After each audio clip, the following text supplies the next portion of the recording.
What's going on, everybody? Rabid Hedgehog here. Once again, we are at Indian of Oklahoma City. Going to turn around. It's the Victory that started it all. It's the Victory V92. So this is the very first Victories out there. Now it is an air-cooled. That's just a massive oil cooler down there at the bottom. Put it this way, this one has been massaged a little bit. See that hardtail looking chassis, monoshock. Alrighty. 2-in-1 exhaust on this one. But nonetheless, it's the original V92, 92 cubic inch engine is where that comes from. You can see twin Brembo, brakes up front, belt drive of course. Gonna go around it here again. All right, let's talk about these controls here. So this one's still gonna be carbureted, so you have a choke here. You have your bright, you have your turn signals, horn. That's gonna be your set to reset that. Hazards, engine kill switch, start button, and of course down here we'll change that down there on the headlight there. I didn't even know they were on the headlight. So as you can see, it does have a fuel warning light. It is carbureted with a fuel warning light. Tachometer, oil, neutral, pretty much that's all you get. Service engine light and bright, turn signals. Kind of see a little bit of the odometer. It is pretty sun fried down there. It's there though. You can control it with the right hair there. So yeah, very first Victory. How about we take this one for a ride here? Let me hop up on her. So it is a cold day here in Oklahoma. It's roughly, it's the mid-40s right now. That's 40 Fahrenheit. So this, of course, being a carbureted bike, I'm expecting a little bit of some choke needed here. All right, there we go. And this one has,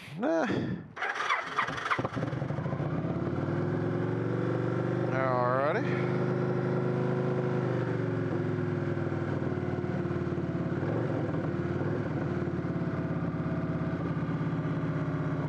Work our way off that choke there.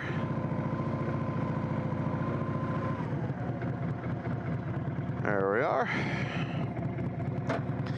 Shockingly, it's a mid-mount. I didn't realize that. Like I said, this one is not a stock V92. It's had some modifications to it. We are going to be looking at a 5-speed transmission on this one.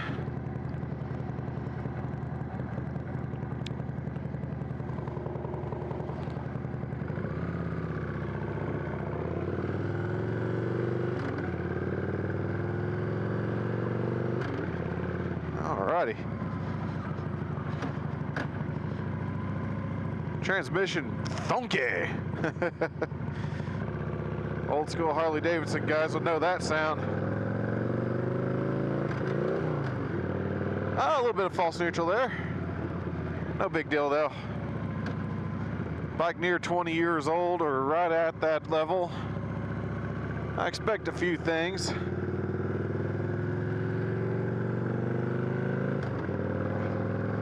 Boy, that thing clunks with authority. Boy, this thing's loud with authority.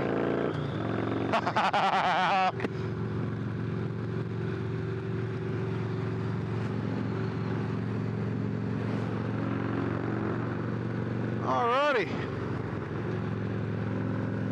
We're on the interstate now. We're in top gear, which is 5th. I have a tachometer, I can tell you. 65 miles an hour. Right around 3 grand in the RPM range right now.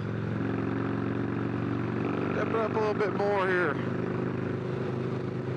All right, highway speeds for most 70, you're looking at around 3,200 to 3,300 RPM, if that thing is accurate. Boy howdy, look at those vibes coming through there right now. don't know if the GoPro is showing that, but boy, this is riding a machine and it's letting you know it.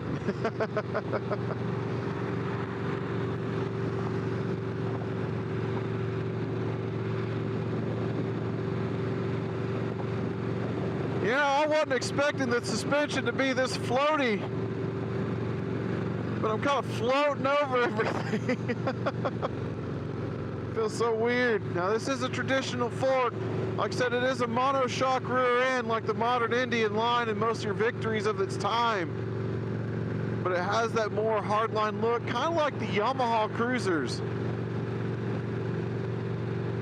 Like the V-Star 1100 series. Boy, I can't see a thing out of these mirrors at all. Not from the lack of, you know, adjustment, just the vibrations are so bad. I can't see what's all behind me. Now, I have to say that the seating position on this, like I said, it's more aggressive than I was anticipating. I was anticipating kind of a laid-back cruiser for the V92, and this one's a mid-mount. So I'm actually leaned slightly forward to reach the handlebars, which are low. Not really buckhorn, pretty straight out. So I've got my shoulders coming down to meet, so that makes everything kind of compact and tight. You can see my leg actually drops down below the tank line slightly and down to the pegs, with the legs ever so slightly backward. So it's a little bit backward of mid-mount of all things. That is a weird thing to note. Like I said though, this is not your typical V92. This one definitely been massaged. Of course, the 2-in-1 exhaust gives away some of it, but I don't know everything on it. I didn't really ask. I just decided to take it out because I thought it'd be fun to take out an original Victory V92 series, because I've had all those problems with the V90 or the Victories, and they just never seem to find one that I like. But this one I'm grinning on.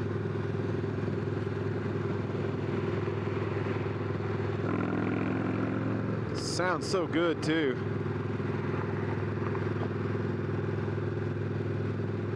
Like I said, the suspension is floaty. That back pedal, oh my gosh. Oh, that sound. I pray my microphone catches what's going on back there.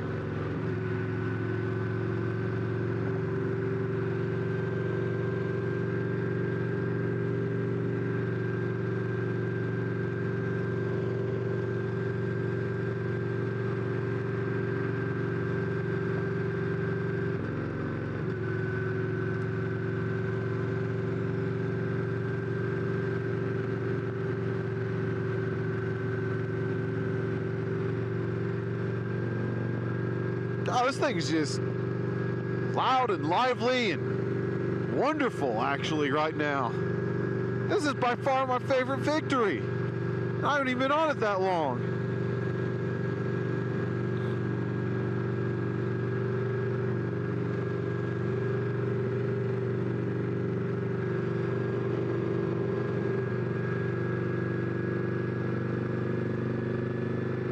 All right, let's get her up to speed here.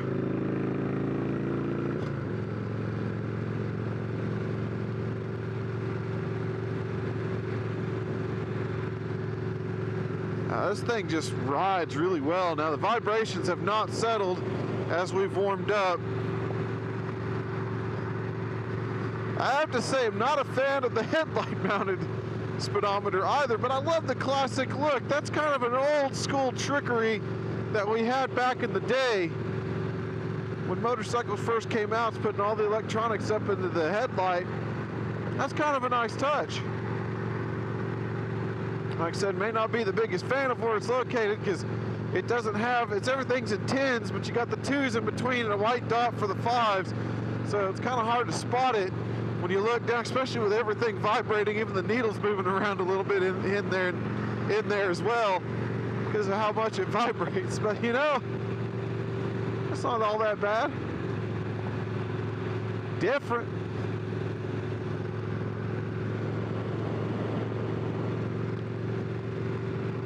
All right.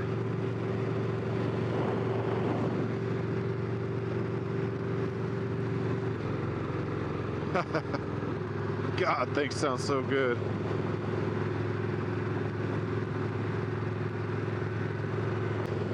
All right, we're gonna do some engine braking here once again. Oh, that thing sounds so good.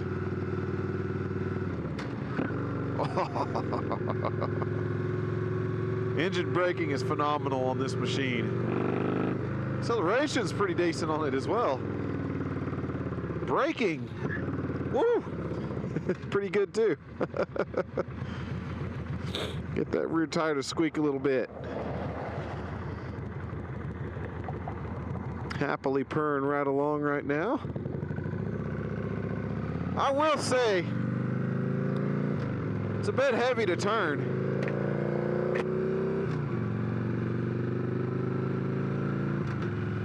And that transmission is mechanical. Ooh, there you go. There's a good test. That big bump there. It's a pretty good one. Kicked me off the seat a little bit. Like I said, otherwise it's been pretty floaty ever since, but that was a pretty decent little jolt for it. God, this thing's hilarious. Like I said, it doesn't turn the best. Seems weighted on the front end pretty decently.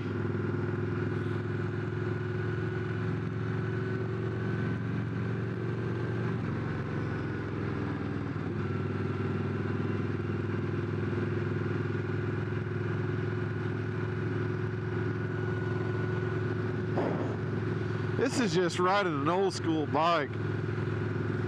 Carbureted, no electrical nannies taking care of you, no traction controls, no ABS, no nothing, just your skill. The way it should be. God, this thing sounds great. Nice little snort every time. Oh yeah. This is the first victory. 20-year-old victory, pretty much. Took a 20-year-old victory to make me figure it out.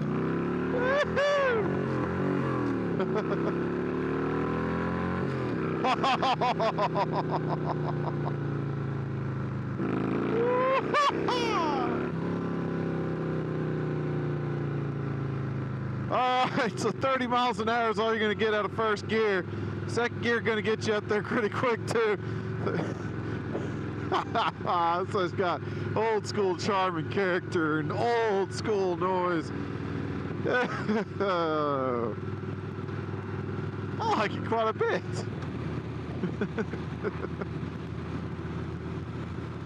It's a riot.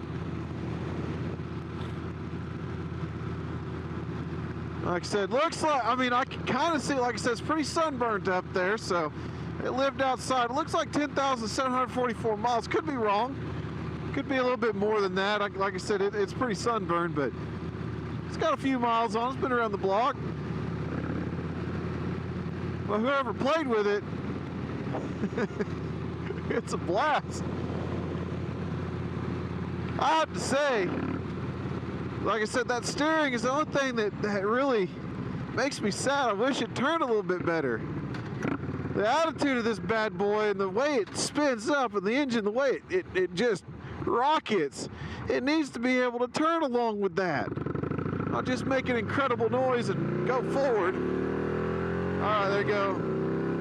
Red line's around 5,500 RPMs. God, the vibrations coming through everything at those high RPMs on this bike. So much vibration. Like I said, it doesn't smooth out. It's always there. It's in the handlebars. It's in the foot pegs. It's everywhere. You feel it everywhere. Like I said, though, I don't have much issue with that. I actually don't mind feeling the machine and the way it acts. I actually like knowing what I'm doing. And God, this is putting a smile on my face. This is the right amount of old school. This reminds me a lot of an evil Harley. Hopped up evil Harley. But that's not a bad thing at all. That's a good thing. That's a great thing to feel like something that old school and ride with a commanding presence. I mean, this thing is a big motorcycle. Like I said, fairly heavy. Getting it to turn. Definitely not going to write home about the steering on it, but you know, for what it's worth, for a cruiser, it's not turning too bad at all. I think a Dyna has a little bit of an edge on this thing. Oh, the brakes on this, phenomenal. Two big old Brimbos in the front and that rear brake, all sorts of working. Hey, I can see things now. God, I mean, even at idle, everything bouncing around here and there. This is a riot, man. First victory I've been out of the box with laughing at. Oh my gosh. This is a great little machine here. Like I said, 9.6 miles on the trip, 224, so the clock's working. Looks like it has gallons left. Like I said, I can't really see it very well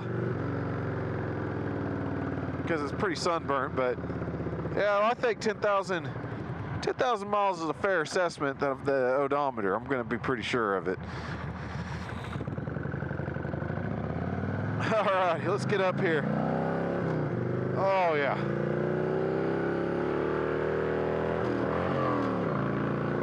Hitting a couple of false neutrals here and there, but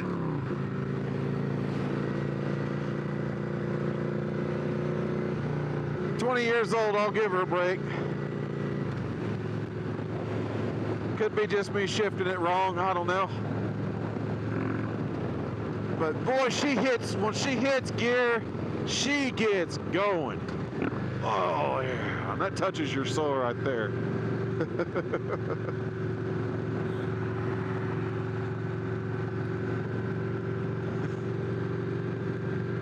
What a pleasant machine.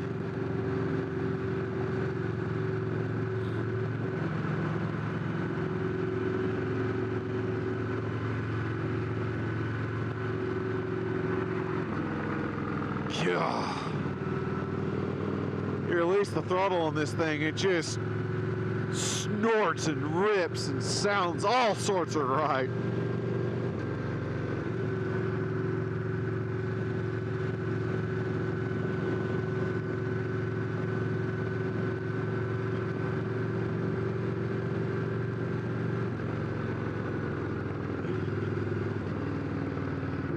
Alrighty.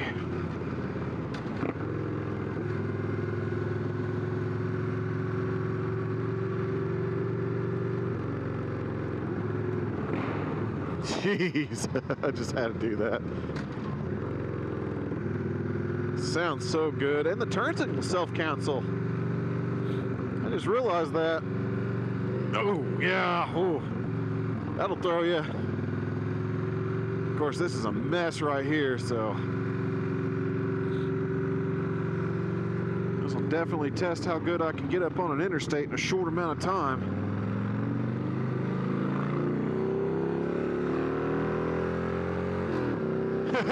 Quite nicely. Oh yes, this is all sorts of right. I'm a fan of this bike. Everything is so mechanical on it. Like I said, I just wish it had the steering to go with the rest of it.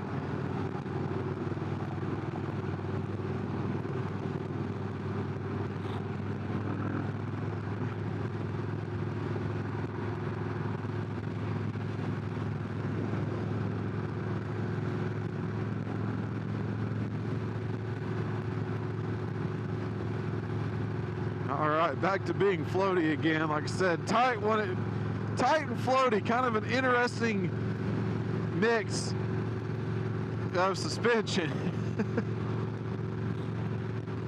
But overall, not a bad riding machine. This is just a bare knuckle brawler bike. This one's got so much character and power to it because the mods that's been done to it. Rides brilliantly. 20 years old, doing just fine. Braking's great on it. Every bit as good as the modern bikes we have today. Definitely don't mind not having ABS, but those two Brimbos up front grab her down real fast. You got very good compression braking or engine braking. Overall seating position, even though you're leaned slightly forward with the mid-mount, it helps to be mid-mount instead of on a clamshell, kind of like the night rods of this era. It's a much more comfortable machine than that. It reminds me very much of maybe a Dyna lowrider in terms of the way it rides, the way it's styled. It doesn't have quite the buckhorn bars on it or anything, but definitely is reminiscent of that particular model. Like I said, the Dyna definitely is going to outperform this one in a turn, but this one's going to outperform it in a straight line any day. Of course, this one being modified, you got to go against the modified Dyna to match it. But my goodness, this thing, even for a stock 103, would probably have it. It's pretty quick. Sounds so good too. So whoever made this one up, did all the work on it, my gosh, you made a fun bike out of it. Like I said, Indian of Oklahoma City and their used motorcycles, they get all the fun stuff that I get to play with, not just your normal everyday Harley, Honda, Kawasaki and all that. Get some of these older machines that come in and they take care of them. They're able to repair them there and get them back on the road. That 96 Springer is actually getting a new home too, that we did a couple of weeks ago with them. They were able to take care of it, and it's heading to a new home as well. So these people love taking care of the old bikes. They love letting me ride them. I love riding them. So I love this bike, guys. This is actually one I fell in love with pretty dang quick, because it is everything it needs to be for an American cruiser. It's just hitting all the right notes for me. It's making me giggle. My child inside is laughing too hard to imagine right now the excitement I have right now. It's just an incredibly fun bike for a 20-year-old Victory V92. So at any rate, keep that shiny side up, folks. I hope you'll catch me on the next review. What's up, everybody? This is the Rabid Hedgehog, and once again, thank you for watching our videos. If you like what you see, please like, subscribe, mash that notification button. That way you get the latest content as it comes out from us. We are thankful for our viewers. We're also thankful for our sponsors. We have Law Tigers, motorcycle lawyers nationwide. Right now, they are out there riding with you because they are part of our community. But if you are in trouble and in need of assistance with any accident or any motorcycle law question, give them a call. They are at 24 hours a day, 7 days a week, 1-844-533-2914, or visit lawtigers.com. Also, if you're looking to protect your engine with quality synthetic lubricants, give Doug Crawford a call. He's with USA Synthetics, distributing AMS oil products. He can be found at usasynthetics.com or 405-388-6170. And if you're looking to protect yourself, protect your ride, or protect your house, whatever it might be, give Derek Enloe and Associates a call if you're in the Oklahoma area. He will be able to help you out and protect whatever you might have. Give him a call at 405-261-1010 or visit enloeinsurance.com. Once again, thank you for watching. Have a great day, and we'll catch you on that next ride.